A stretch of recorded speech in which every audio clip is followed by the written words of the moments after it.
cuerpo diplomático, profesores universitarios, queridos amigos, bienvenidos al Instituto Cervantes, la casa de todos los que hablamos y amamos la lengua española. Como saben, ha habido unos trágicos sucesos en España, el jueves pasado en concreto, en la provincia de Valencia, que además ha coincidido prácticamente con una noticia muy triste para todos los que trabajamos en el Instituto Cervantes, el fallecimiento de Gaspar Cano, a quien seguro que muchos de ustedes conocían, que fue el primer director del Instituto Cervantes de Estocolmo, que vivía en Estocolmo, y que desgraciadamente pues, falleció hace pocos días. Por ello, en homenaje a Gaspar y en homenaje a todas las víctimas de España, de Valencia principalmente, les ruego que se pongan en pie y vamos a observar un minuto de silencio.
Gracias.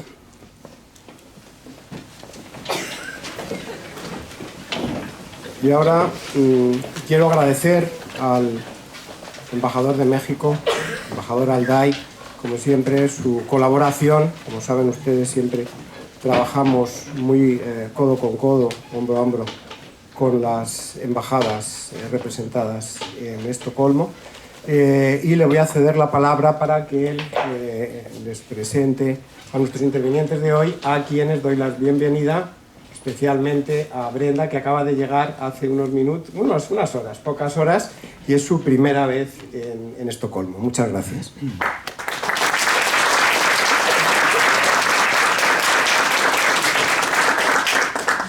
Muy buenas noches. Primero que nada, Javier, nuevamente darte las gracias por la colaboración siempre con el Instituto Cervantes de la Embajada de México. Les doy muy buenas noches a todas las personas que están aquí, más cerca. Muchas gracias a Brenda y a Fernando por estar aquí con nosotros. Saludo a mis compañeros embajadores aquí en Suecia y a parte de sus equipos también que nos acompañan. Es una noche muy especial para nosotros y de enorme satisfacción para México tener a Brenda Navarro aquí en Estocolmo, una escritora mexicana de gran trascendencia.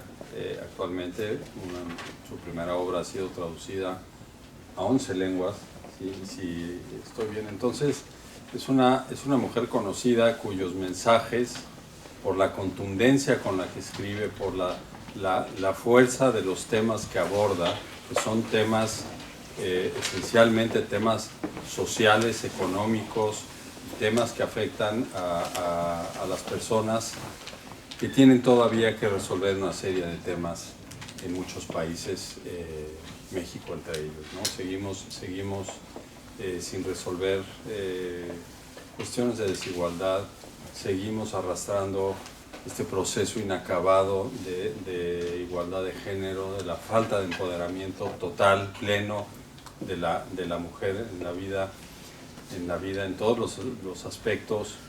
El tema de la migración es uno de los temas que también trata en su trabajo Brenda Navarro.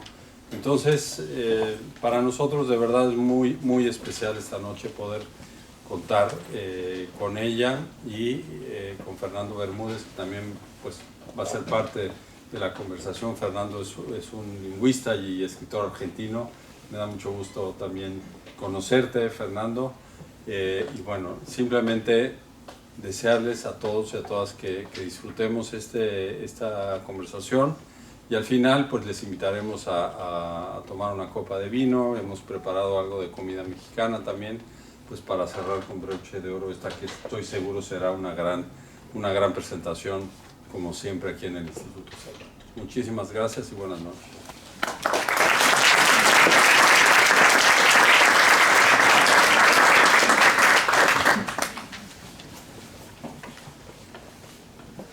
Muchas gracias, señor embajador. Es una alegría muy grande tener la posibilidad de conversar con Brenda hoy aquí, en ocasión de la edición edición sueca de la novela que está aquí, Ceniza en la boca, que ha sido traducida al sueco, y que tenemos la traductora aquí, Maxigan. La novela no solamente es fantástica, sino que también la traducción es excelente.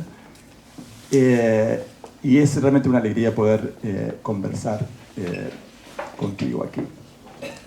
Y entonces lo primero que quería hacer era por ahí presentarte muy brevemente para aquellos que tal vez no tengan todos los datos sobre ella. Y pensé que lo más adecuado tal vez era leer lo que está en la solapa, para no agregar ni quitar nada. Y que eso también funcione como un puntapié inicial para la conversación. Brenda Navarro, Ciudad de México, 1982. Disculpa por el... estudió Sociología y Economía Feminista en la Universidad Nacional Autónoma de México, y cursó un máster en Estudios de Género, Mujeres y Ciudadanía en la Universidad de Barcelona. Ha sido redactora, guionista, reportera y editora, y ha trabajado en diversas organizaciones no gubernamentales relacionadas con derechos humanos. Fue fundadora del Enjambre Literario, un proyecto enfocado en publicar obras escritas por mujeres. Casas Vacías, su primera novela, publicada en el Sexto Piso, fue premiada con el 42º Premio Tigre Juan, y traducida a 7 lenguas. Su segunda obra, Ceniza en la boca, fue escogida como Mejor Novela del Año 2022, o sea, 2022, y recibió los siguientes galardones: Premio Cálamo, Premio Todos tus libros, otorgados por Cegal, y Premio Libro del Año de las Librerías de Madrid. Bienvenida, Brenda. Muchas gracias. ¿Sí se me escucha o lo he apagado sin querer? Hola, ya ahora sí se me escucha.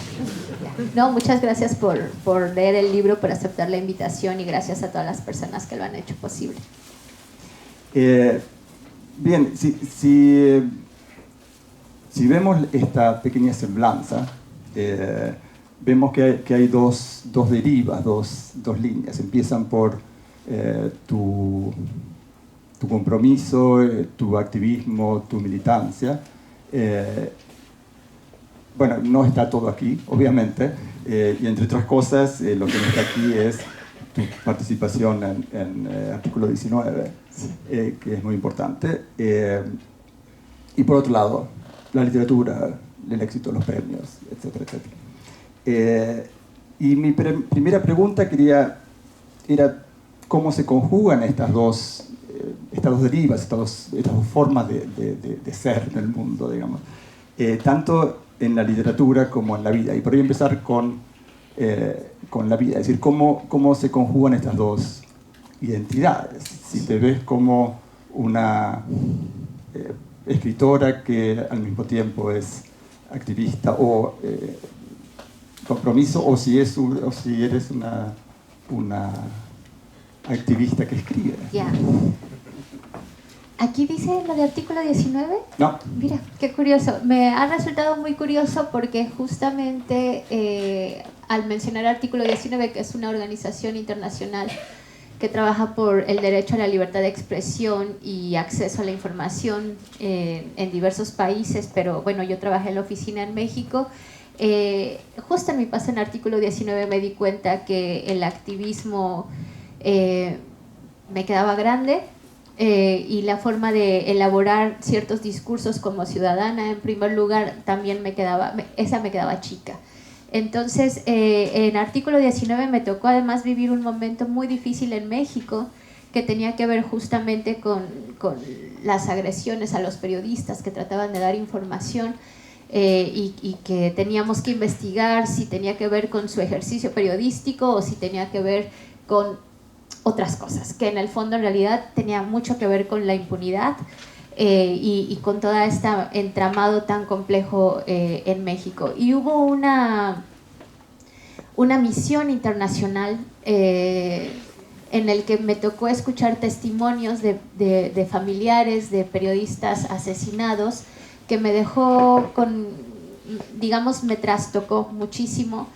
Y en ese momento dije, necesito parar un poco sobre esto, porque no sé cómo manejarlo, y fue el momento en el que dije, bueno, ¿y qué pasa si me voy un poco a la literatura, un poco más a las artes, como un remanso? Lo que no sabía cuando tomé esa decisión es que justamente meterme a la literatura y pensar las artes en general me iba a regresar a este posicionamiento político. Y me ha llamado mucho la atención que justamente hayas mencionado el Artículo 19, porque me parece que vivimos en un momento en el que la libertad de expresión alrededor del mundo está siendo muy comprometida, y que justamente a través de la literatura, lo diré en mi caso, es en donde creo que todavía tenemos la oportunidad de hablar de cualquier tema con toda la libertad del mundo, porque se crea, digamos, una ficción. Y para mí la ficción es el espacio que he encontrado para poder sacar como todas mis frustraciones, dolores como ciudadana, ¿no? Entonces respondería un poco diciendo,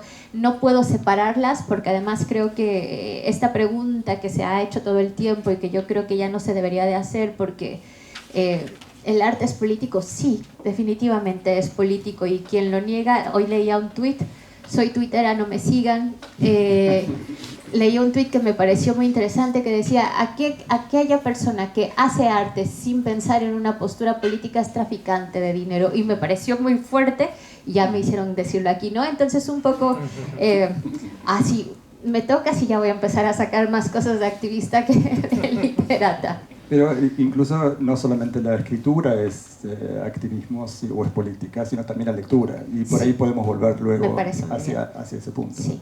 Y entonces un poco respondiste esa segunda parte de la pregunta, que era cómo se conjugan en tu literatura. Porque decías que al sentir esa incomodidad, digamos, con el discurso del activismo, dijiste, bueno, ¿qué pasa si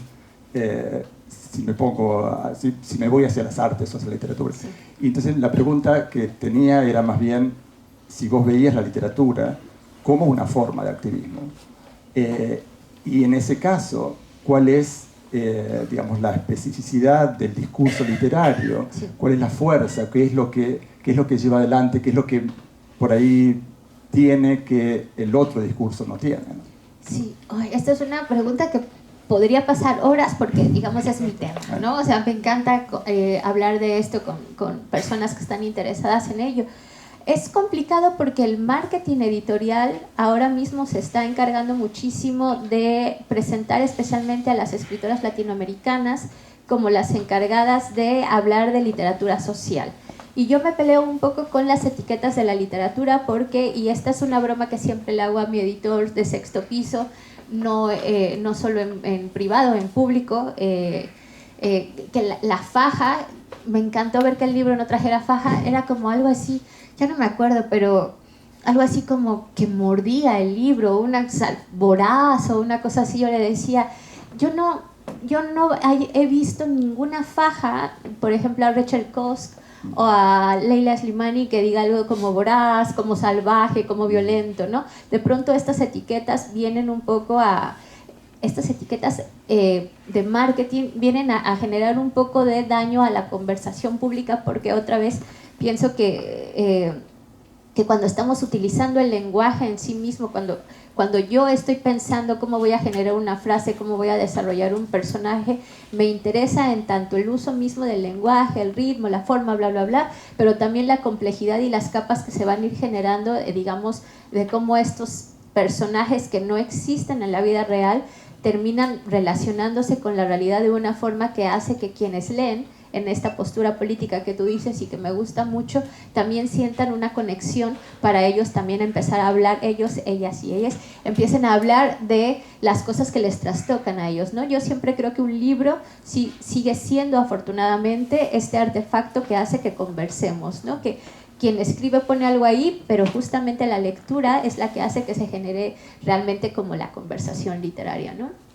Dos cosas ahí. En principio, lo lamento, pero tenía faja. Se la saqué porque... Muchas gracias. No, y la otra cosa es que, bueno, lo importante, lo que decías es sobre qué pasa cuando uno cierra el libro, ¿no? ¿Cuál es el efecto que luego ocurre en el lector? Una cosa que si, volvemos al tema, sí. pero yendo a la segunda parte, a la parte directamente ligada con la literatura, lo que habla ahí, dice, bueno, obviamente, como decías, ¿no? Es marketing, pero por un lado debo decir que esta novela es fantástica, los que no la leyeron tienen que leerla, en sueco, en español o en ambas, diría. Y habla allí de los premios y del éxito, ¿sí? Que por más que sea una estrategia de marketing, también es real, ¿cierto? Y quería hablar un poquito sobre eso de los, que comentaras un poquito eso sobre los premios, ¿no? Porque obviamente son un halago, es bueno recibirlos, pero al mismo tiempo son un peligro, una trampa. Creo que era Ricardo Piglia que decía que lo peor que le podía pasar a un escritor era tener un éxito prematuro, porque cuando, bueno, si esto dio éxito, eso requiere la repetición, uno se convierte en un epígono de sí mismo, digamos, ¿no? O en otros términos, uno termina siendo el producto del producto, por eso lo hace. Como que el mercado le pide a García Márquez que vuelva a escribir, sino eso le da una y otra vez, o antes en el Quijote y demás. Entonces mi pregunta era, ¿cómo era tu relación? Justamente, por un lado, con el éxito, digamos, tanto de crítica como editorial, y ¿cuál es tu relación con los premios? Me encanta. Tengo dos anécdotas. Cuando recibí el premio Tigre Juan por la novela anterior que se llama Casas Vacías, realmente no me lo esperaba, estábamos además en pandemia, ¿no? Era un momento complicado y además estaba yo pensando ya en esta novela. Y me acuerdo que una forma como de darme latigazos a mí misma fue que me llamaron, me dijeron, estás nominada, y yo dije, a ver, yo tengo una hija, creo que en ese tiempo tenía 5 años, si no es necesario viajar, porque no me lo voy a ganar, díganme, porque es muy complicado la conciliación. Y yo recuerdo que la persona, la comprometí, por supuesto, y me dijo, no, es que sí estaría muy bien que vinieras, aunque no ganaras, ¿no? Pero ya me había dejado ahí como la cosita. O sea, lo lamenté mucho por él, porque lo tenía que dejar un poco en la incógnita. Y me acuerdo que cuando colgué el teléfono, lo primero que hice, como yo creo que una cosa muy mexicana mía que traigo dentro, no porque los mexicanos y mexicanas lo hagan, es que me fui a lavar el baño, ¿no? Como decir, acuérdate de tu vida común y corriente, ¿no? Fue como una cosa de pon tú misma los pies sobre la tierra y sobre el váter. La segunda anécdota que tengo sobre los premios es que la voy a mostrar, pero esta portada llegó después de 20 bosquejos del ilustrador a quien yo quiero y respeto muchísimo. Tenía unas ideas muy interesantes, pero no terminaban de convencerme, y yo creo que él ya estaba un poco desesperado, ¿no? Porque esta mujer no le gusta nada, y de pronto un día llegó y dijo en el chat con el editor, creo que tengo la portada, y perdón que sea tan arrogante, pero creo que esta va a ser, ¿no? Y yo la vi y pensé, no entiendo nada, pero me gusta. Y le dije, no entiendo nada. Y me dijo, exactamente, ¿no? Entonces quedó la portada y nominan a la portada en un premio que se está convirtiendo importante en España porque tiene una remuneración económica de 10.000 euros a la mejor portada o a la mejor novela o etcétera. Y Ricky Blanco gana este premio por la portada de mi novela con 10.000 euros. Los 4 premios que he recibido, Ceniza en la boca en España, son simbólicos. ¿No? Es decir, mi ilustrador ha ganado dinero, yo solo he ganado el poder simbólico. Y me parece que esa es una forma como muy simpática de explicar un poco lo que para mí significan los premios literarios. Son parte del marketing, son parte de decirme, ya entraste en el campo literario, a ver a qué hora te expulsamos, ¿no? Siempre que te meten es porque están esperando expulsarte, y eso me lo recuerdo cuando estoy lavando los baños, el baño en mi casa, porque no tengo baños. Y yo creo que me lo tomo, por supuesto, un poco a broma, pero también creo que es importante que estos premios que me han dado en España me hacen tener una relación más complicada con la novela, porque es una novela muy crítica desde mi punto de vista del sistema europeo, pero específicamente de España, ¿no? Y yo siempre que me dicen, bueno, eres mexicana pero vives en Madrid, yo digo, también soy madrileña, por incomodar a algunas personas, ¿no? Y siempre que digo, ¿y sabes cómo es que soy madrileña? Porque no hay cosa que te haga ser más española que pelearte con España, ¿no?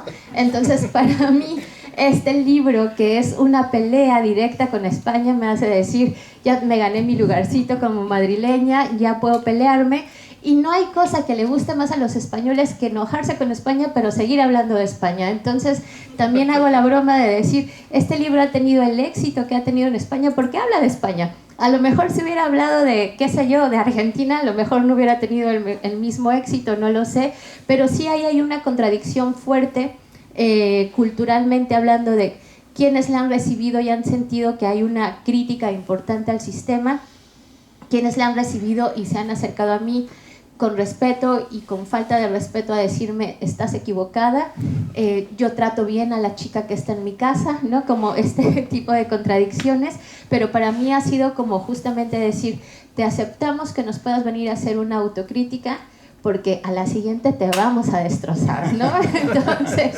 esa es mi relación con los premios.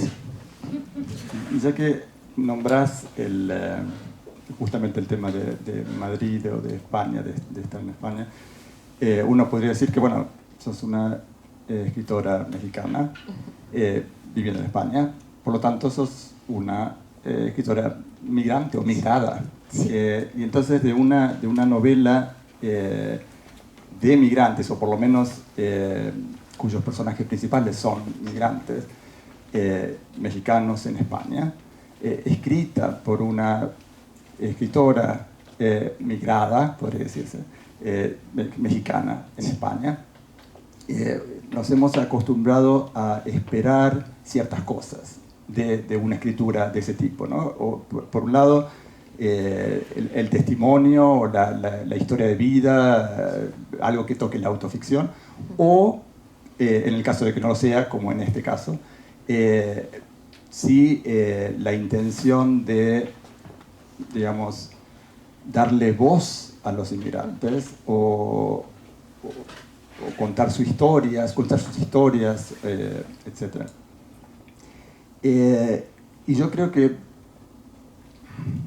afortunadamente, no es ni lo uno ni lo otro.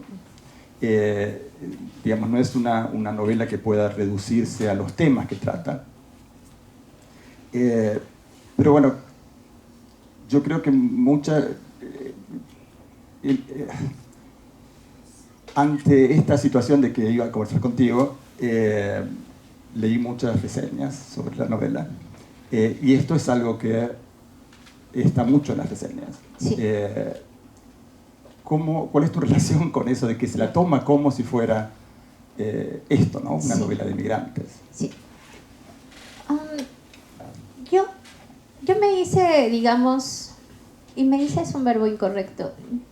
A mí me convirtieron en escritora en España, ¿no? Yo escribí la novela, mi primera novela en México, salió en México en una anécdota que no importa ahora mismo, pero salió en México con el apoyo de lectoras mexicanas, no estaba ni siquiera impresa, pero digamos de forma profesional fui editada primero en España, y para mí eso fue muy importante porque además me tocó hacerle como toda la promoción a la primera novela en pandemia. Y eso permitió, para bien y para mal, ustedes se acordarán, era como sesiones de Zoom todos los días de todas las personas habidas y por haber, y eso me permitió conversar con las lectoras españolas en general, y fueron, hasta que salió Ceniza en la boca, 2 años de hablar de maternidades, que me encanta porque para mí hablar de maternidades es hacer una crítica muy grande al Estado, pero ya estaba un poco cansada, ¿no? Estaba cansada de hablar de maternidades, pero también cansada de escuchar cómo tenía que justificar yo una y otra vez la violencia latinoamericana frente, digamos, a la idea de la democracia europea, ¿no? Entonces, sabía que me iban a publicar la siguiente novela, aunque fuese mala, aunque no le interesara al mundo, y yo pensaba, otra vez volviendo a el arte es político, ¿no?, que justamente lo que yo quería hacer, la forma en la que me iba a sentir cómoda escribiendo esta segunda novela ya que me habían prometido que se iba a publicar, era entablar un diálogo directo con España, justamente con algo que me causaba mucho conflicto, que es la forma en la que nos miran a las personas que no sabemos que somos distintas hasta que nos lo vienen a decir, ¿no? O sea, por supuesto sabemos que somos mexicanos, argentinos, peruanos, bolivianos, etcétera, pero esa otredad que se construye no la reconocemos hasta que nos la etiquetan, ¿no? Y eso a mí me causaba mucho conflicto, especialmente por, lo toco muy breve en la novela, pero con el tema de los arraigos, de cómo las madres se tienen que ir a trabajar a España y tienen que dejar a sus hijos, y toda esta cadena de cuidados, de quién cuida a quién sostiene a quién, etcétera. Y yo dije, creo que este es mi momento, pero como no quería que fuese una diatriba política panfletaria nada más, que espero que no lo sea, estuve pensando mucho en el lenguaje, ¿no? Y cómo el lenguaje podía ser para mí como escritora el arma más importante para poder comunicarme complicando la lectura. Y entonces lo que traté de construir fue un lenguaje muy latinoamericano viviendo en España. ¿Qué es lo que está sucediendo en España? Y que supongo que está sucediendo también aquí, ¿no? O sea, no hay un solo español, hay una diversidad de palabras que están confluyendo como vasos comunicantes que generan espacios que a veces son neutralizados por las narrativas oficiales. Entonces escribí esta novela justamente pensando como una persona migrada termina queriendo demostrar que esas otras etiquetas terminan por, no me gusta la palabra invisibilizar, pero es la primera que se me ocurre ahora, invisibilizar toda esta riqueza cultural que generan las personas que nos estamos moviendo alrededor del mundo. Entonces, por eso en la novela pues pongo, por supuesto, mexicano, pero también boliviano, pero también catalán, pero también inglés, pero también colombiano, ¿no? Yo, una de las cosas que más orgullosa me hace sentir, lo digo en broma, pero un poco en serio, es que una vez vi un tuit de una colombiana que decía, acabo de leer a una tal escritora mexicana que escribió una novela en la que insulta como colombiano y lo hace muy bien, y para mí fue como, sé insultar en colombiano, ¿no? O sea, es decir, como respetar esas cosas de cada espacio. Me parecía importante ponerlo en la novela frente a un público que podría sentirse incómodo porque no es un español castellanizado, ¿no? Pero yo creo que también al mismo tiempo tu trabajo con estos temas es muy complejo. Lo que decías recién de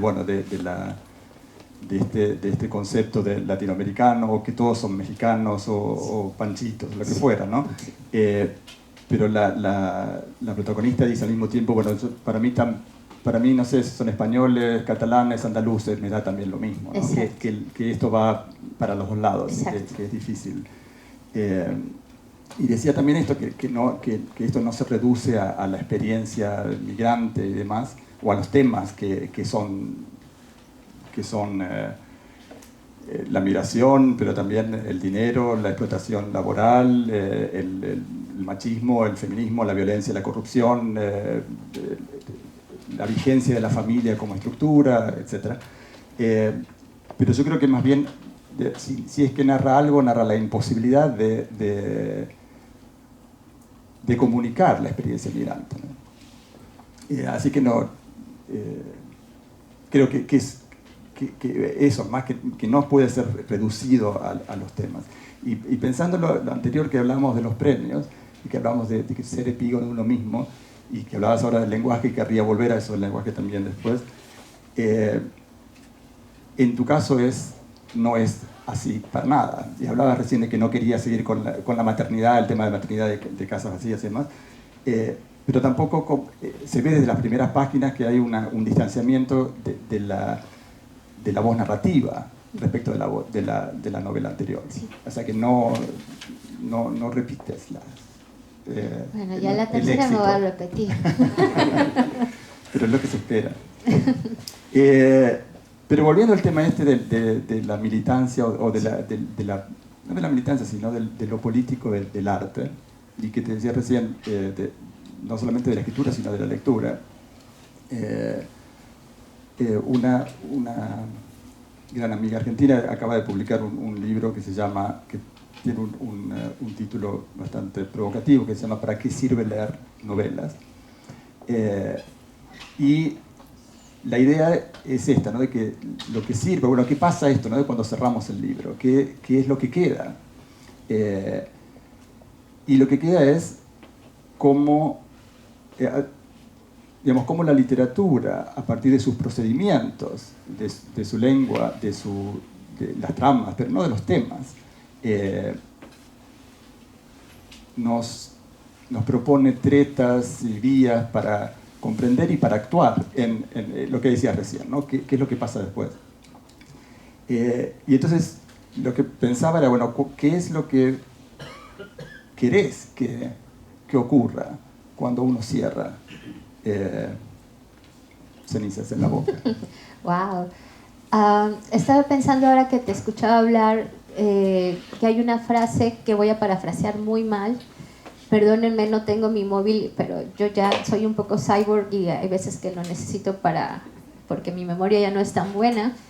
Hay una frase muy buena que pueden buscar, porque yo la voy a decir fatal, pero que Terry Eagleton, al hablar justamente como de teoría literaria, dijo que si yo me fuese a tatuar, me tatuaría esa frase bien dicha, como la dice él, ¿no? Pero un poco algo así dice él, como el lenguaje para las personas que están en el poder es representación y para quienes no estamos en el poder es estrategia. Y a mí eso me parece muy importante a la hora de leer un libro en sí mismo, ¿no? Como lectora, que además yo creo que es el papel más importante dentro de toda la cadena que significa hablar de literatura. Como lectora me parece importante tomar un libro y empezar a buscar todas estas cosas, como por qué está escrito así, por qué escogió una primera persona, por qué le interesa más la atmósfera, o por qué le interesa más explicar el mundo interior o el exterior, o por qué construye como construye la historia, y exactamente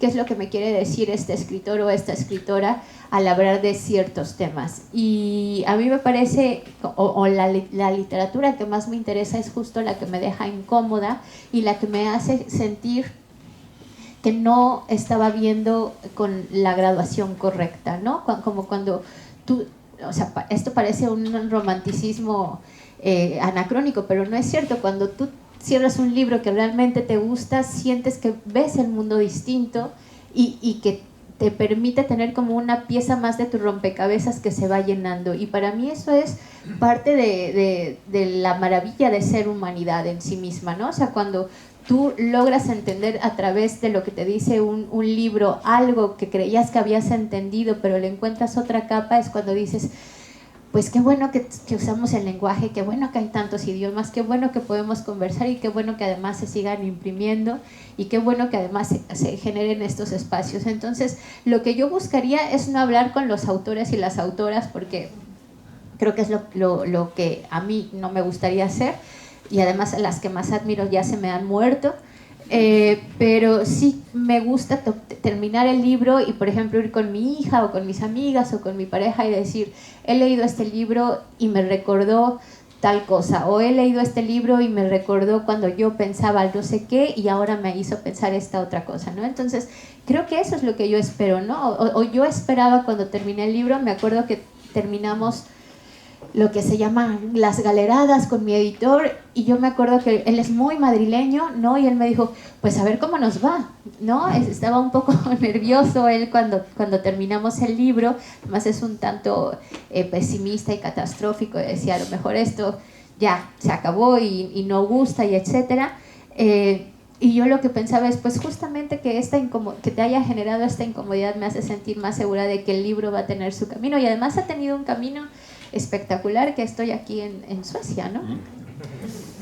No, lo que pensaba justamente que este libro que te decía, que se llama ¿Para qué sirven leer novelas? Porque están estas dos partes, ¿no? De la intención de escritura y después el efecto de lectura. Y este libro en particular trabaja con un montón de novelas o textos argentinos, entre otros el Derroche de María Sonia Christoph, también excelentemente traducido por Hanna Axén y publicado por Trana. Y justamente, por ejemplo, en ese caso era qué hacer con los hijos, o sea, que los hijos hereden la deuda de los padres, o qué hacer con un tesoro, en este caso de esta novela de María Sonia, que uno sabe que el origen de ese tesoro es fraudulento. Y entonces, bueno, y lo que las tretas o las ideas de cómo trabajar con la realidad vienen no de los temas, sino de los procedimientos específicamente literarios. Y eso es lo que me interesa más y que querría charlar contigo respecto de los tuyos. Porque cuando, como te decía, leí estas reseñas respecto de tu literatura y estaba en desacuerdo con casi todas. Y entre otras, por ejemplo, tenía que ver con el estilo. Okay. Voy a citar aquí que decía que, bueno, que no había una... O sea, todas eran absolutamente positivas. Sí. Pero lo que decía, por ejemplo, que no hay una pulcritud sintáctica, digamos, la fuerza no está en la pulcritud sintáctica, sino en la precisión del lenguaje oral, habla de la llaneza del lenguaje. Y si a mí algo que me parece de este texto es que no hay ninguna llaneza del lenguaje, sino que hay discursos que son fáciles de leer, pero muy difíciles de escribir. Y hay diferencias. Pero yo lo que querría preguntarte y que comentaras un poco es un poco tu laboratorio de escritura, tu trabajo con el lenguaje, que parece que es, uno ve que hay un trabajo muy grande con el lenguaje, ¿no? Sí, yo creo que cuando dicen llaneza del lenguaje hay como un cierto menosprecio a las expresiones no elegantes del español, ¿no? Digámoslo en entrecomillado. Yo creo que al inicio me enojaba, pero luego yo decía, bueno, no importa, ¿no? Justamente que se haya transmitido ciertas cosas de la protagonista es más importante que... porque no todos estamos leyendo para encontrar todas estas cosas, ¿no? Y está bien tener lecturas en todo sentido. Pero a mí justamente, o sea, yo sí creo que las personas que de pronto estamos sentadas aquí, como tú y como yo y como un montón de escritoras que están, como decimos en España, rompiéndola, ¿no? Con sus libros y las están leyendo muchísimo y están teniendo conversaciones con clubs de lectura, etcétera.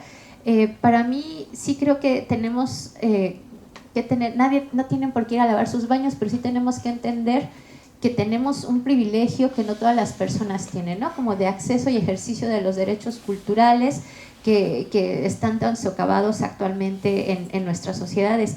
Y pensando en eso, justamente a mí me interesaba con este libro retarme a mí misma en el sentido de si hay aquí un conflicto, yo de pronto ya conjugo en vosotros o digo habéis o cosas, porque ya después de casi 10 años en España ya no puede estar peleándose con esas cosas, ¿no? Ya más bien hay una incorporación con lo que se vive en ese espacio de ejercicio cultural. Pero un poco lo que quiero decir es que cuando yo estaba escribiendo la novela pensaba lo interesante que es justamente tratar de retarte con este privilegio de decir, tengo el tiempo de sentarme a escribir y además tengo la fortuna de que alguien me va a publicar. Ya no sé si me van a leer, pero de que alguien me va a publicar, porque es un verdadero rollo que te publiquen, ¿eh? No es tan fácil y no es tan accesible como muchas personas lo pueden pensar, pero esa es otra conversación. Vuelvo a esto, y entonces a mí me gustaba mucho pensar que yo la primera vez que me dijeron que yo tenía un acento fue justamente un novio argentino de hace muchos, muchos años que me decía, ay, hablas cantadito, ¿no? Y era como, no, para mí tú eres el que habla cantadito. Entonces como que siempre la otra persona es el que canta, ¿no? Pero me gustaba mucho el concepto de la otra persona canta.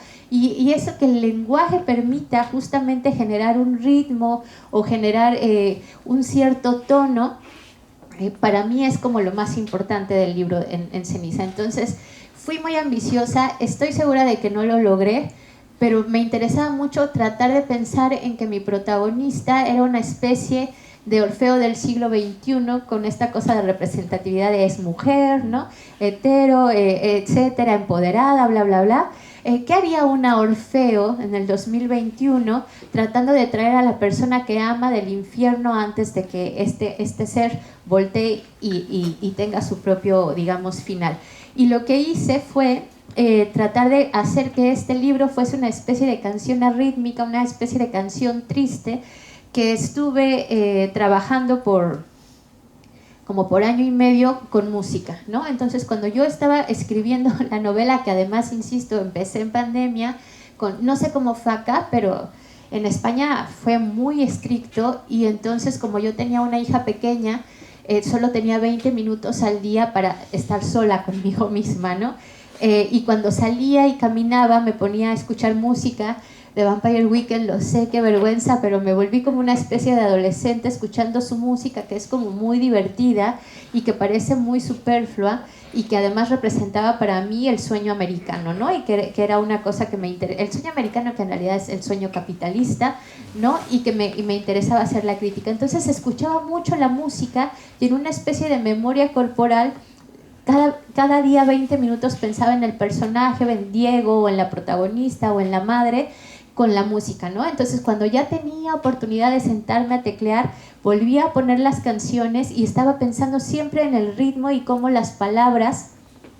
Hay una parte que además, cuando me tocó leerla en voz alta en algún lugar, dije, uy, esto es más difícil de lo que tú pensaste en tu cabeza, ¿no? Hay una pelea ahí en la que Diego y la hermana se están diciendo pendejo, pendeja, pendejo, pendeja. En mi cabeza sonaba muy rítmico. Ya cuando lo dije en voz alta dije, ups, no sonaba tan rítmico. Pero siempre estuve pensando en cómo podía lograr como este ritmo y esta entonación y esta especie de canción triste, arrítmica, que generara este ritmo, que lograra que quien leyera el libro se metiera en este ritmo, como digamos un poco vertiginoso, porque tiene tantos temas y me interesaba profundizar tantas cosas de la protagonista, que a mí me lo han dicho, pero incluso para mí era como, ay, ya basta, ¿no? O sea, un respiro. Y si existe ese respiro que necesita quien lo lee, es que el ritmo no estaba siendo correcto, ¿no? Entonces siempre traté de que el ritmo fuera de, no lo puedes dejar de leer, porque si te sales empiezas a hacer una diatriba política, y era lo que menos quería, ¿no? Entonces más o menos estuve pensando todas esas cosas. Y cuando hablas de tu trabajo con el lenguaje, me interesaría, esto es una curiosidad personal, ¿cuál es tu posición frente a la corrección? Porque la corrección es un poco como una especie de visión narcisista de la injusticia. Yo he escrito una novela y ahora tengo que ponerme a corregirla después de haber trabajado tanto. ¿Y cuál es tu posición al respecto? ¿Es más por un lado como Proust o como Flaubert, que trabajan con la corrección hasta el infinito, o más bien como Knausgård aquí en Noruega, o Aira en Argentina, que bueno, no corregimos, escribimos como sale? Yo corrijo, o sea, termino como la primera parte y la leo, medio corrijo cosas y la dejo, ¿no? Y luego ya hago una lectura general junto con personas a las que además les agradezco en el libro, pero en general amigas y amigos que son escritores o muy buenos lectores, que son capaces de decirme, te está quedando fatal, ¿no? O sea, el primer borrador de este libro lo leyó Emiliano Monge, que es un escritor mexicano, con una paciencia y dedicación que yo le agradezco muchísimo, porque yo ahí estaba como tratando de exagerar un poco el tema de las canciones que utilicé de Vampire Weekend, y él me dijo, esto como escritora me parece genial habértelo leído, pero estorba la novela, ¿no? Y que, o sea, como esa sinceridad del lector me ayudó mucho, y por supuesto no tuve ningún problema en eliminarlo. Cuando tuve ese feedback de Emiliano, de Yuri Herrera, de otras personas, volví a revisarlo y luego dije, ay, ya, por favor, para eso tengo editor que haga su trabajo, ¿no? Y que corrija lo que necesita corregir. Porque llega un momento, tú lo sabes porque también eres escritor, que ya estás tan cansado de estar pensando en lo mismo que ya ni siquiera ves tus propios errores y necesitas que alguien más te los venga a decir. Soy gran fan de corregir, o sea, de que me corrijan, o de decir que me pasó con esta, era como, ¿y qué tal si cambiamos esta coma? Ay, sí, ya haz lo que quieras, ¿no? O sea, no pasa nada. Yo querría seguir hablando de todo lo que no estoy de acuerdo con las reseñas. Me parece muy bien. He leído por ahí que esto se trataba de una especie de novela de formación, dado que... pero lo que yo leí allí es más bien una utilización de los géneros de la cultura de masas.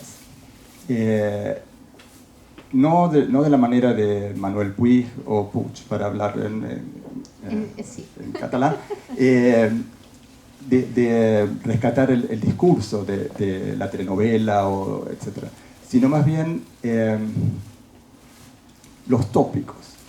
Es decir, cuando miro toda la cantidad enorme de pequeñas historias de las que se compone la novela, por ejemplo, la historia con Tom, bueno, es el tópico del rom-com o de la telenovela, ¿no? de la mujer pobre que trata de, que a partir de una mentira luego se hace cada vez más grande, y que al final se queda con el chico rico, pero que aquí no ocurre. Digamos, entonces lo que yo veo, y esto lo podemos ver en todas las historias que aparecen, ¿no? Y cómo con la presión del lenguaje, que hablabas recién, de cómo encontrar la manera de tergiversar esos tópicos, y también con destruirlos, desorganizarlos, que la chica ya no va a tener a su príncipe azul, o en el caso de, por ejemplo, de el acoso, ¿cómo se llama? El acoso escolar, bullying, sí. Que parece una película de Hollywood, de high school, pero que siempre se trastroca y además se presiona por el lenguaje. Sí. ¿Cómo ves tu trabajo con... Si es algo, es una decisión consciente o es algo que estaba en... Una gran pregunta. Yo aquí sí es como... ustedes me ven vestida muy alegre porque siempre trato de ser más optimista que pesimista, pero creo que sí viene de mi condición de working class, ¿no? Es decir, cuando yo entro a estos espacios culturales, otra vez me doy cuenta de que yo no pertenezco a esos espacios, ¿no? Y eso, por supuesto, a mí me genera un conflicto, y voy a contar rapidísimo esta historia, pero yo antes que ser escritora quería ser cineasta. Así que me conseguí una beca en México para estudiar guión, y fue muy gracioso porque yo tenía como 19 años, era una persona muy inocente, y entonces de pronto te preguntan, ¿pero por qué quieres estudiar guión? Y bla, bla, bla. Y entonces yo digo una tontería como, es que yo crecí en medio de películas, ¿no? Pero yo hablaba de los VHS y beta que mi papá tenía, pero montañas y montañas, ¿no? Yo hablaba de eso. Y de pronto me volteé a ver una compañera y me dice, ¿quién es tu papá? ¿Qué director de cine es? ¿No? Y yo dije, ok, ya entiendo, no estamos hablando de lo mismo al decir películas. Y eso me marcó, es una tontería, pero me marcó, ¿no? Entendí un poco que justamente cuando creemos que estamos hablando del mismo significado y significante, puede tener otros contextos y que justamente los contextos políticos y culturales generan esa contradicción todo el tiempo en las sociedades, ¿no? Entonces, no lo hago consciente, pero reconozco que es abrir los ojos a decir, pues primero en México eres working class, en España eres la persona migrada, ¿no? Que cuando iba a recoger a su hija le decían, ya llegó la niñera por la niña, ¿no? O sea, como estas cosas que yo me lo tomo como muy colorido y me río mucho, pero que comprendo que tiene una carga política muy importante, me sale solo, ¿no? Y además cuando lo pongo, que esto es como la cosa más maravillosa de escribir ficción, o sea, te puedes burlar de ti misma, pero también de las personas que creen que te pueden hacer daño y tú te estás burlando ahí, y es maravilloso. Siempre me dicen que escribo como cosas muy, muy duras y sórdidas, y yo siempre digo, pero no saben qué bien que me lo paso, porque siempre me estoy burlando de mí misma en primer lugar, ¿no? Pensaba también hablabas un poquito antes sobre el tema de la familia, sí. en esto de cómo resignificar ciertos significantes y además ciertos procesos o ciertos fenómenos, porque la idea, o si uno ve, ahora yendo a la cultura de masas, el concepto de familia no tradicional sí. Está en todos lados, tiene que haber familias no tradicionales en todos las creaciones de cultura de masas. Y aquí le das una vuelta a lo que es la familia no tradicional. Madres que tienen que emigrar y bebés que tienen que ser cuidados por los abuelos, e incluso matronas que toman a jovencitas y las ayudan o, bueno, las utilizan y las ayudan a conseguir trabajo y demás. Que, digamos, cómo este concepto de familia no tradicional se trastoca ¿cuál es, digamos, de tu punto de vista, la función de la familia y la validez de este concepto? Sí, yo ya no sé si esto está bien que lo diga, pero tú me lo preguntas. Es mi culpa. Bueno, yo soy madre, ¿no? Entonces, en ese sentido he tenido como que pelear como ciudadana por un montón de cosas, pero también me doy cuenta como muchas madres que estamos insertas dentro de esta cosa extraña que es la clase media, de pronto nos olvidamos que las maternidades son muy diversas, ¿no? Y siempre las metemos en esta cosa de la mujer que quiere ser libre para trabajar, no sé qué, y por ahí mismo ya hay una contradicción. No puedes ser libre para trabajar, ¿no? O sea, si vas a ser libre, no trabajas, ¿no? Entonces ahí, o sea, digamos, a mí me costaba mucho, muchas conversaciones respecto a la familia, porque además, para mí, insisto, como lo dije, cuando cuestionamos el modelo de familia, porque ya lo decía Engels, estamos hablando de un sistema económico, y si nos vamos al origen de la palabra economía es administración de una casa, y si hablamos de casa pues ya estamos hablando de cómo están construidos los estados-nación, y para mí eso sí es como muy importante, ¿no? Como tratar de construir ciertos conceptos de qué significa ser madre, qué significa ser padre, qué significa ser hermano, qué significa que haya dos mujeres juntas, qué significa que haya dos hombres juntos, qué significa el poliamor que tanto le está interesando a las generaciones de 30 años, o sea, ¿qué significa todo esto? Y cómo los afectos siguen generando un montón de presiones en un montón de personas, ¿no? Y cómo esos afectos además generan relaciones de poder, como pasa en el caso de la protagonista con Laura en la segunda parte, que hay una relación de genuina amistad, digámoslo así, pero que no deja de ser una relación de patrona y empleada, y que no deja de ser además tan cruel como que Laura muere. No hay ninguna spoiler, yo siempre digo las cosas al inicio casi de cada capítulo. Laura muere y entonces esta chica es expulsada de ese duelo, ¿no? Es decir, entonces para mí la defensa de la familia siempre termina siendo la defensa de un sistema político-económico que nos está destruyendo, ¿no? Entonces a mí me gusta mucho hablar de los afectos, del cariño, de las relaciones de amor, y de cómo toda relación de amor, no solo las heterosexuales, generan una lucha de poder durísima, y que además nos lleva incluso al psicoanálisis, ¿no? O sea, es como tan complejo que cuando desentrañamos lo que significa la familia, estamos desentrañando justamente un sistema político que nos hace estar donde estamos actualmente, ¿no? Sí, y el concepto, el concepto, ¿no? de familia no tradicional es un concepto burgués y un fenómeno burgués. Totalmente. Y lo que haces allí es mostrar la familia no tradicional, proletaria, digamos. Exacto, ¿No? sí. Una cosa que también querría comentar allí es que de estos comentarios respecto de tu escritura con los que no estoy de acuerdo. Por un lado era, bueno, que esta novela es una novela breve, no llega a 200 páginas, pero bueno, Borges decía, ¿para qué escribir 300 si lo puedes escribir en 10? Pero la cuestión es, bueno, ¿por qué?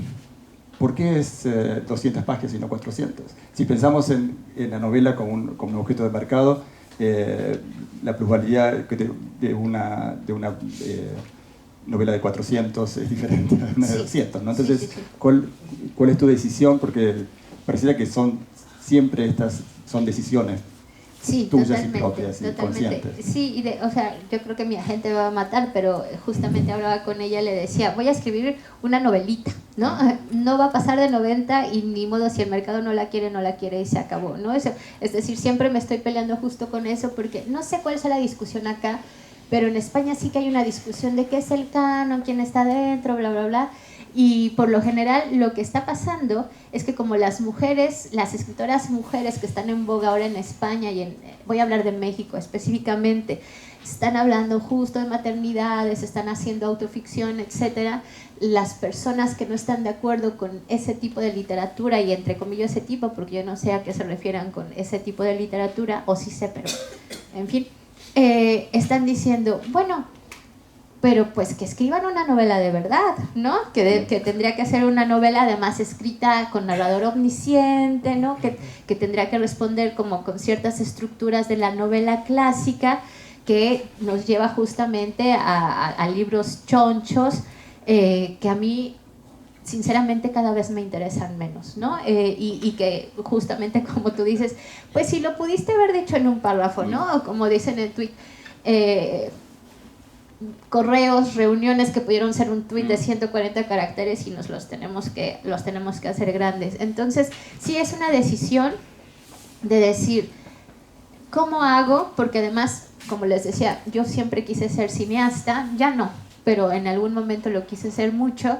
El lenguaje audiovisual también me ha permeado muchísimo. Y en el lenguaje audiovisual, lo que nos explican a la hora de hacer el guión es, al minuto 5 tiene que haber como que el personaje ya tiene el conflicto bien definido, ¿no? Al minuto 15 ahí es cuando ya tienes que ir abriéndolo para que lleguen otros personajes y la atmósfera, en fin, hay como una fórmula muy específica dentro de los guiones basados en la cultura hollywoodense, que a mí cuando escribo una novela me parece interesante decir, ¿cómo hago que si digo en el primer párrafo, de hecho creo que lo digo, se suicidó un niño?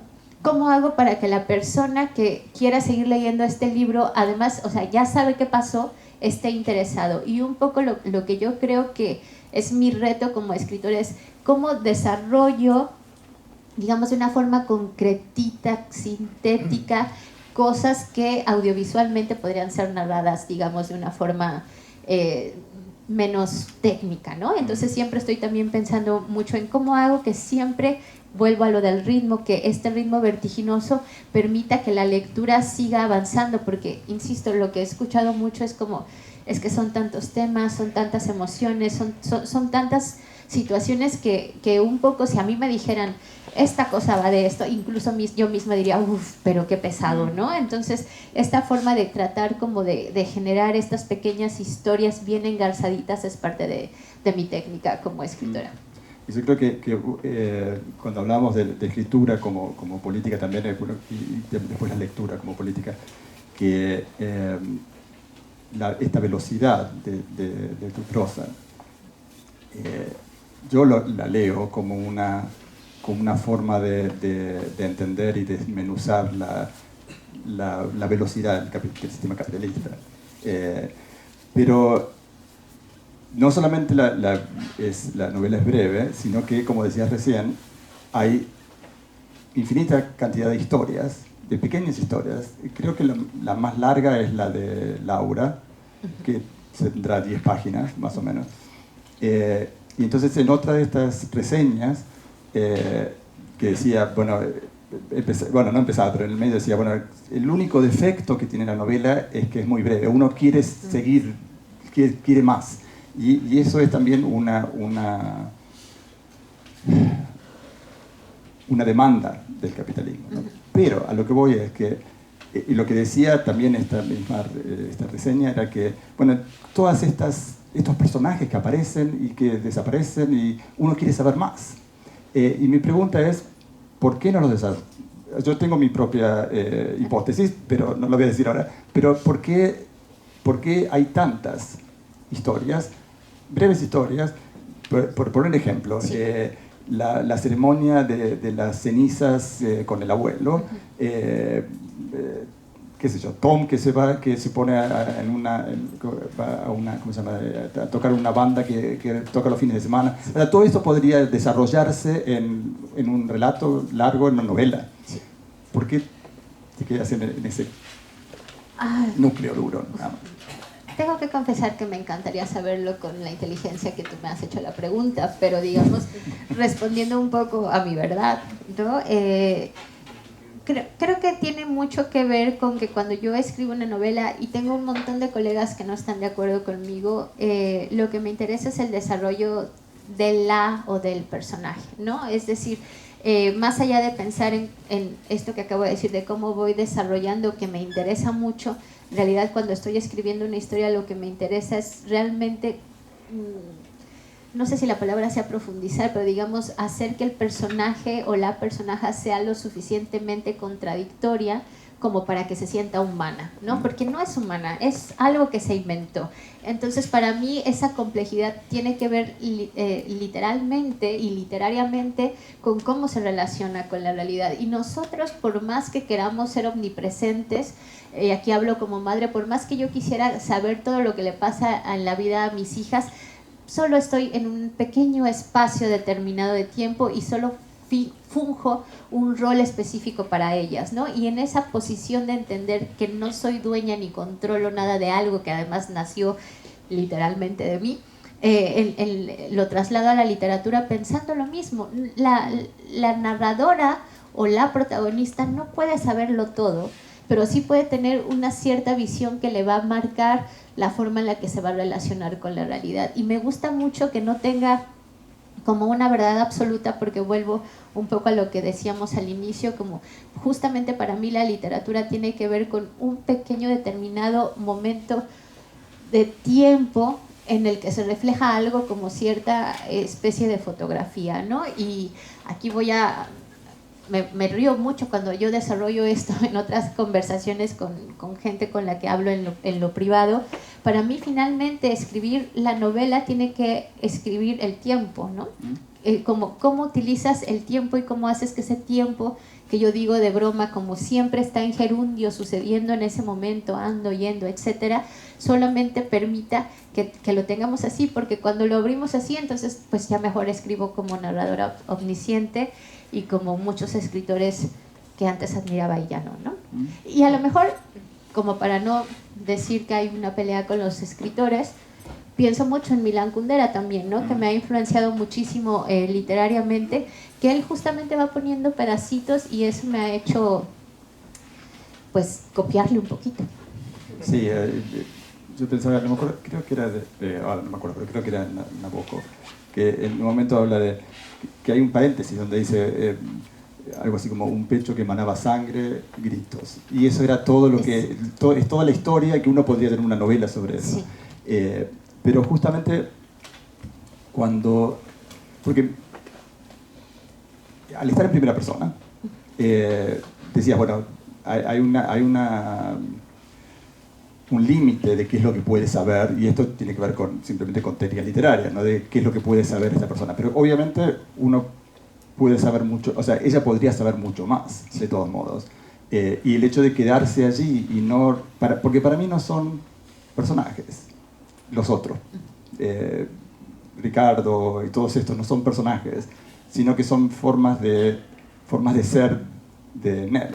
Eso que que es ella la que está en todos esos personajes. Entonces ellos le ayudan a definir este personaje y que no se necesita entrar en detalle en esas historias. Sí, exacto. Sí, y solo haría esta acotación porque me gusta cómo lo dices. O sea, a mí me gusta mucho hacerlo como ir marcando algo y luego volver y cerrarlo, ¿no? Y entonces un poco también lo que pongo aquí es, esta es la versión de la protagonista, no es la verdad absoluta, y además ella se la pasa preguntando qué es lo que hizo que Diego tomara la decisión de suicidarse, y nunca lo sabe, y es como una incógnita que va recorriendo toda la novela, pero que tiene que ver justamente con cómo ella se construye su propia ficción para poder sobrevivir y digerir el duelo que está sucediendo, ¿no? Y entonces ella cuenta en la segunda parte, bueno, Diego se volvió un ser insoportable, un adolescente, ¿no? Cualquiera insoportable en esos momentos, que me robó dinero, que se portó fatal, que era un patán, bla, bla, bla. Y luego ya en la cuarta parte dice, bueno, pero yo también le robaba a mi mamá, ¿no? Es decir, ella va y critica a su hermano porque quiere, digamos, instalarlo en algo que diga, bueno, porque era un patán, qué sé yo, pero luego ella dice, bueno, también era un poco patana, ¿no? Es decir, siempre está utilizando, digamos, a su conveniencia o a la forma en la que necesita digerir ese duelo de la forma que más le conviene, ¿no? Entonces, de pronto, como tú dices, se vive a través de esta mentira que tiene con Tom Tomás, pero también esta relación que tiene con sus amigas, las famosas primas, o esta relación que tiene con un abuelo, que además es muy complicado, que ella quiere, pero que si oímos la voz de la abuela tampoco era un ser maravilloso, ¿no? Es decir, siempre hay ahí una complejidad de, sé que esta persona puede no ser tan buena o puede ser no tan mala, pero si no le pongo este rasgo o esta característica o lo pongo en esta parte de mi propia narración casi que psicoanalítica, entonces no voy a poder digerir el duelo. Y que yo creo que va un poco por ahí esto que decía, así que me gusta mucho, de cómo no narrar algo que es inenarrable, que es la migración, pero también la ausencia de alguien, ¿no? Yo pensaba que lo que hablabas de las primas, ¿no? que de alguna manera refiere a las Kellys de, sí, exacto, de Barcelona, bueno, que ahora ya no son solamente de Barcelona, ¿no?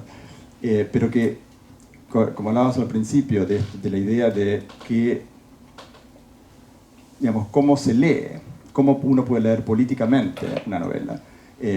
Y es que, bueno, hay una complejidad enorme de por qué se suma que hay una mentira en la creación, porque lo de las primas es una mentira, digamos, no somos primas, pero es la manera de conseguir trabajo. Y luego que está metida con la mentira de Tomás y demás, pero además ella dice que o sea, hay ¿cómo se dice? Una militancia, pero que está cansada de la militancia y no quiere estar allí, y etcétera, etcétera. Pero al final dice, bueno, pero es una forma de cariño. sí.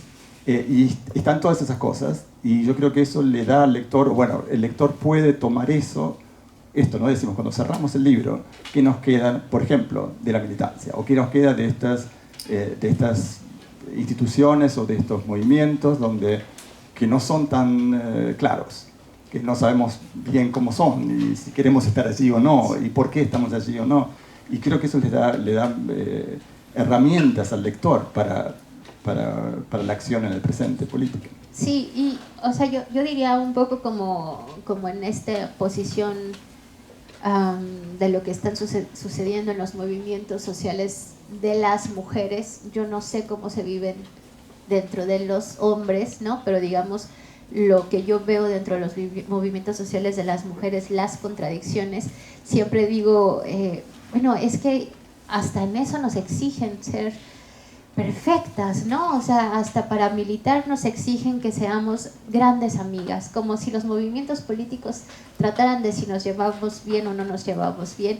Y regreso al inicio de nuestra conversación, ¿no? O sea, de pronto el ser activista, digamos, de derechos humanos, o ser activista político, en general lo que te demuestra cuando estás en esos movimientos tan contradictorios es que no se trata de que lo vamos a hacer con los compis, sino que justamente lo vamos a hacer para que las personas que incluso no nos caigan bien tengan los mismos derechos que todos los demás, ¿no? Entonces ahí hay una trampa otra vez del sistema y de la narración capitalista, de decir, dentro de los movimientos de las mujeres, ves cómo ya no te interesa el matrimonio, pero tampoco sabes sostener una relación de amistad con tus amigas, ¿no? Y es como, otra vez nos están exigiendo que seamos las buenas personas y eso hace que haya conversaciones que para mi gusto distraen lo que para mí es importante, que es repensar el sistema económico, ¿no? Entonces, un poco ahí lo quise meter porque justamente, regresando al inicio de la conversación,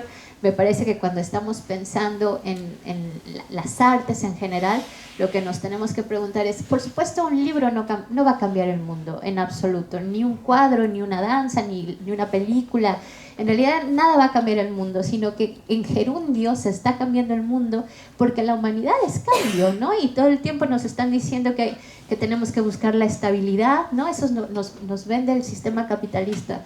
Tu casa, tus hijos, tu vejez, tu pensión, etcétera, y lo que estamos viendo actualmente, pero yo digo que a lo largo de la historia de la humanidad es que si hay algo constante en nosotros como humanidad es que no hay estabilidad, ¿no? Y que tenemos que aprender a lidiar con ello y que justamente esa estabilidad es lo que hace que, insisto, en los movimientos de mujeres, porque no sé cómo se vive masculinamente, estemos teniendo ciertas conversaciones sin ninguna persona muerta, ¿no? Y eso a mí me parece importantísimo. El uso del lenguaje hace que haya conversaciones para bien y para mal y no hemos matado a ninguna persona en nombre del feminismo. Hasta ahí me siento muy orgullosa de las mujeres.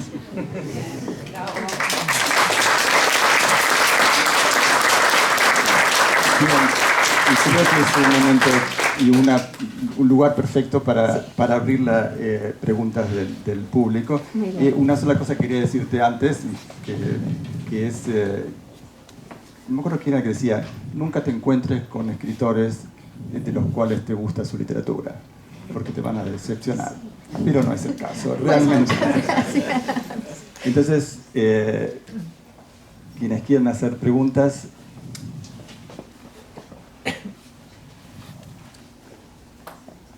O comentarios también.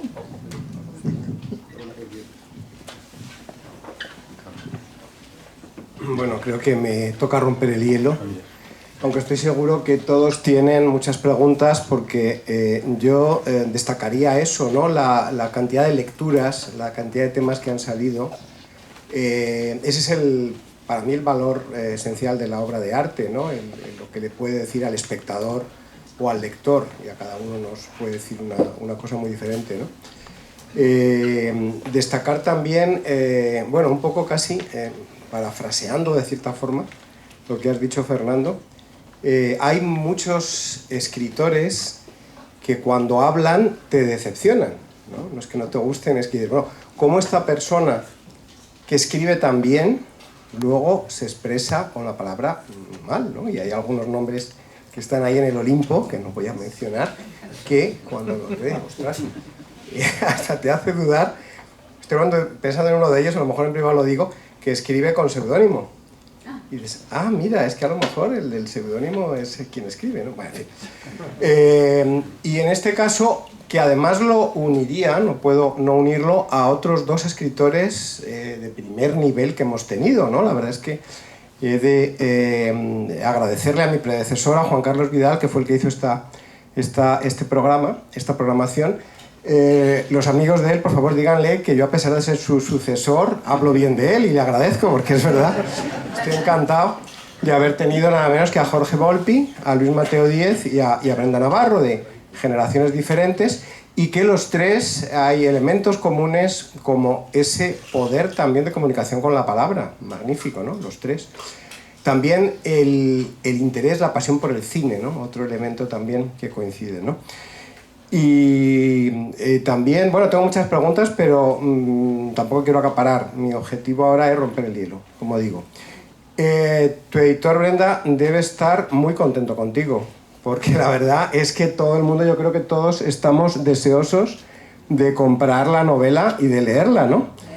Además, el que sean 200 páginas, que tú, Fernando, lo has estado poniendo como un hándicap, yo creo que al revés, en este mundo...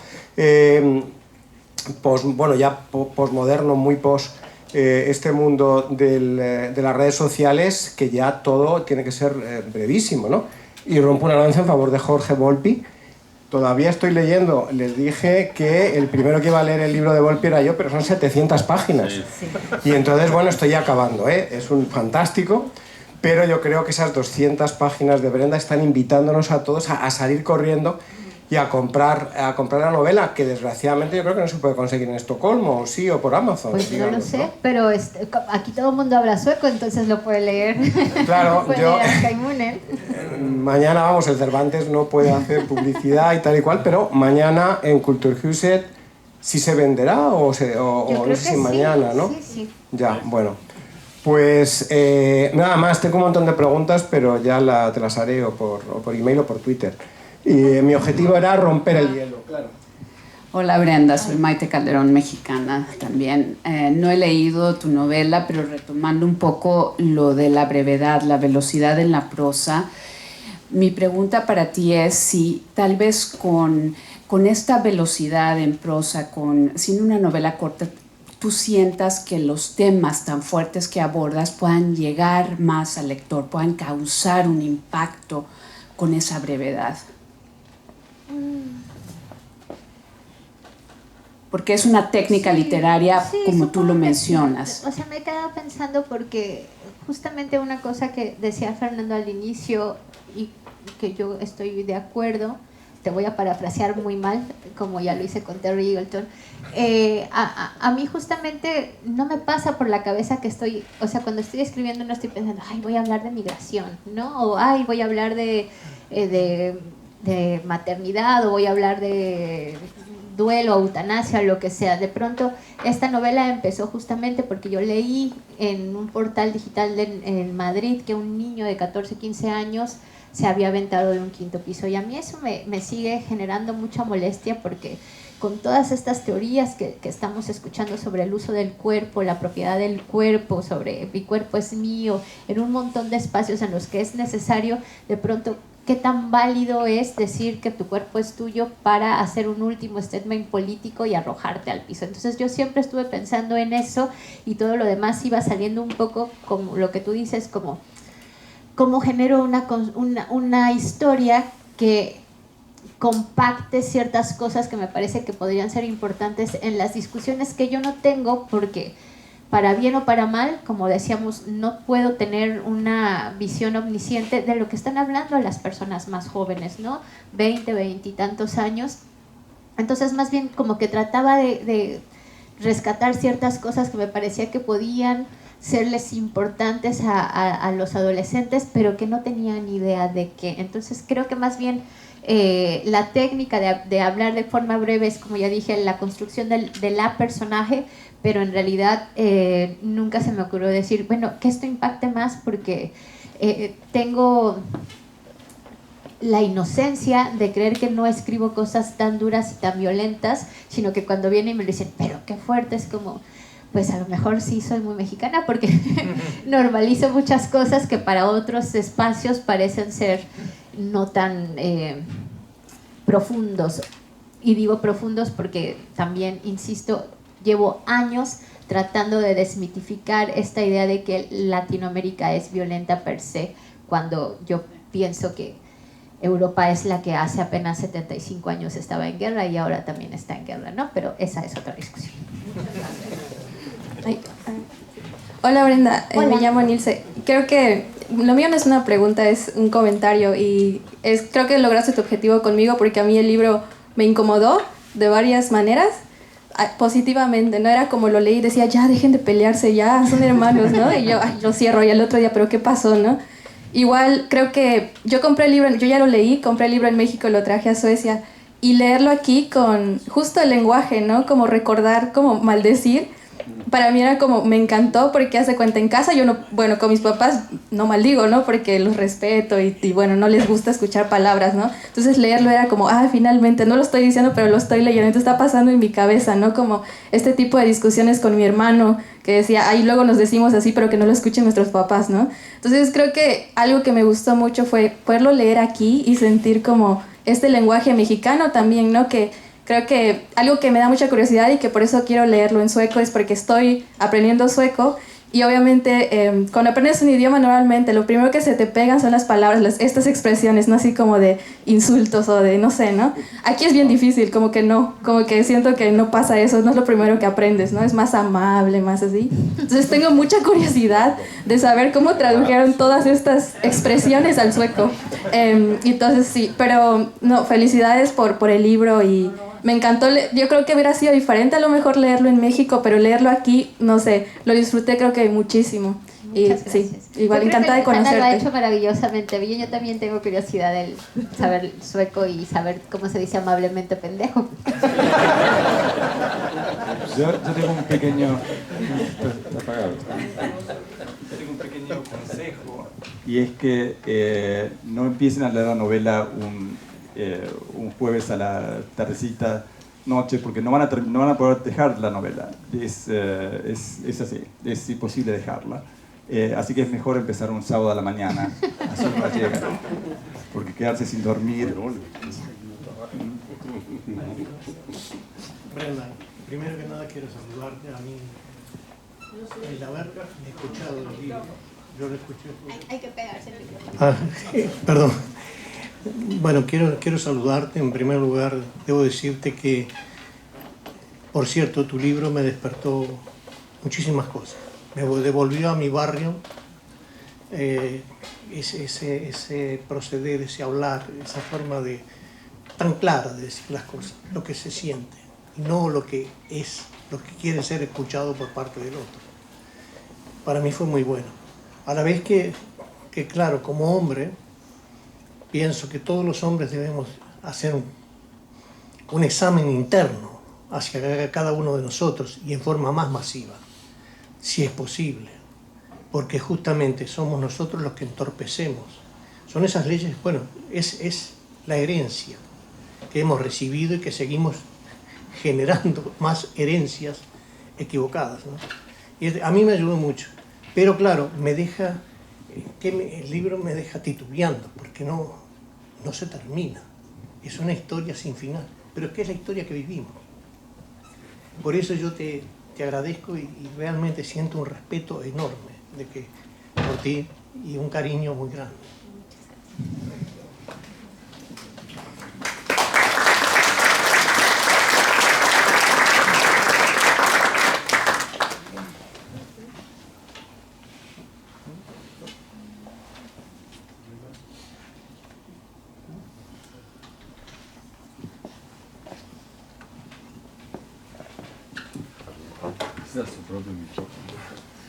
Bueno, pues ya si no hay más preguntas y por cortesía de la Embajada de México podemos seguir charlando fuera. Muchas gracias de nuevo a Brenda, por supuesto. Me decía Johannes, que es quien la trae, quien la ha traducido bueno, la ha traducido, no, ha sido Hanna, el editor de Trenan, que es una estrella. Él no ha podido venir hoy, pero me dice, bueno, no puedo estar hoy allí, pero no te preocupes, va a ser fantástico porque Brenda, she's a star, es lo que me ha dicho. No ha venido porque todavía no sabe español, no entiende español. Tenemos que resolverlo eso rápidamente. Le ponemos un profesor inmediatamente porque es además... Claro, hombre, claro, es quien más está traduciendo autores en español al sueco. Entonces tenemos que traerle un poquito, facilitarlo también eso. Y muchas gracias, Fernando, un referente ya. Es un lujo tenerte aquí. No es la primera vez, ni mucho menos, que colaboras con nosotros. Y como digo, pues es un lujo, ¿no? Poder tener a figuras desde distintos ángulos de la literatura y tenerlas aquí, compartirlo en Estocolmo, que es un poco, yo digo, el Miami o el Madrid del norte de Europa. El Madrid del norte de Europa. Muy bien, muchas gracias a todos. Muchas gracias. Gracias.